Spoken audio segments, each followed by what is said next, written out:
Hello foodies, welcome back to my YouTube channel. Today I'm doing a review of a recent dinner I had at Gotham Steakhouse and Cocktail Bar. It's located at 615 Seymour Street in Vancouver. I don't think I've been to this restaurant for like 10 years. And not because I don't like it, but it's just never come up, and there's other restaurants and steakhouses which I frequent. Elisa, Hys, and Gordon Ramsay, and you can only have so many steakhouses on your list. But my friend brought me here, and I was happy to go there. Jamie, who was our server, was excellent. He's very experienced, very friendly, and he was just explaining there's different styles of steakhouses. So, going to all four, whether you go to Black and Blue, Gotham, Hys, or Elisa, it's, you can get different styles. Jamie was telling us this is more like a Chicago style steakhouse, kind of more traditional. I will say that it is pretty dark inside the restaurant. So that's one thing I noticed. But also they have a lot of servers there. So it seemed like there are a lot of attention to detail. So that's a good thing. And seemed like everyone's friendly and very knowledgeable about their steaks. So although they did have a very inclusive menu that had other things other than steak. Here is two videos on the inside of the restaurant. As you see, very elegant. They also have a second floor, and then our table was near the patio area, so it was a little bit more light. We decided to share 3 steaks, and that's a good recommendation. If you're with 4 people, then instead of each having a steak, maybe share the steaks so that each person can have a little bit of each thing and compare, contrast the steaks. So this was the first one. This is the bone-in rib-eye steak, 20 ounces for $104.50.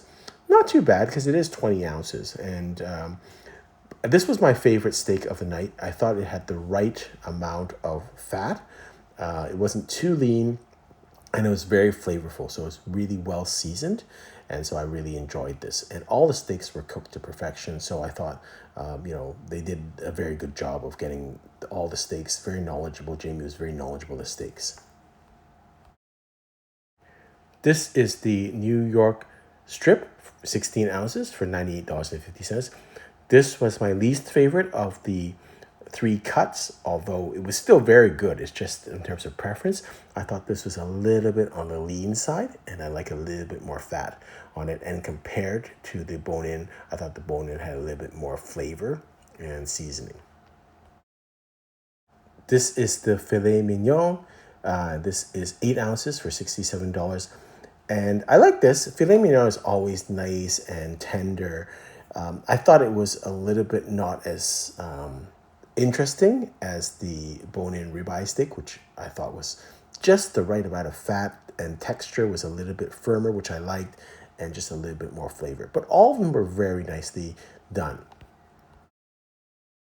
Short video of the food on the table. You can see the steaks are nicely plated, and we also had some sides. And then this is one of the sides we had, which is the Brussels sprouts and chorizo hash for $17.25. I think one thing that Gotham has is they have a lot of unique dishes that I don't see at other restaurants. So this is one of them. And then the next one, the mushrooms, was also, I think, a unique dish I don't see very often. This is the portobello mushroom fries for $17.50. Again, a dish I don't see very often. So it's basically slices of portobello mushrooms that are deep fried, like they're fries. I thought it's a really neat dish. And the mushrooms themselves were nice and juicy. They were very tender. So I thought it was a very successful dish. It's almost like when you have deep fried zucchini, that type of effect. But I thought I've never seen this anywhere else. So all in all, I thought it was a great experience. I would recommend this restaurant. How does it compare to Eliza, Hys, and Gordon Ramsay, which are some of our favorite restaurants? I think I'd still go to there just because I'm used to going there, and I kind of used to the service and used to the food. But I would say this is very good food also. It's not like I wouldn't come back to this restaurant. It's just that, you only have so much time to eat, and you can only have so many favorites. But this kind of opened my eyes. I would go to Gotham if I had a chance, and I think I would recommend this restaurant. Hope you've enjoyed this video. Until next time, happy eating.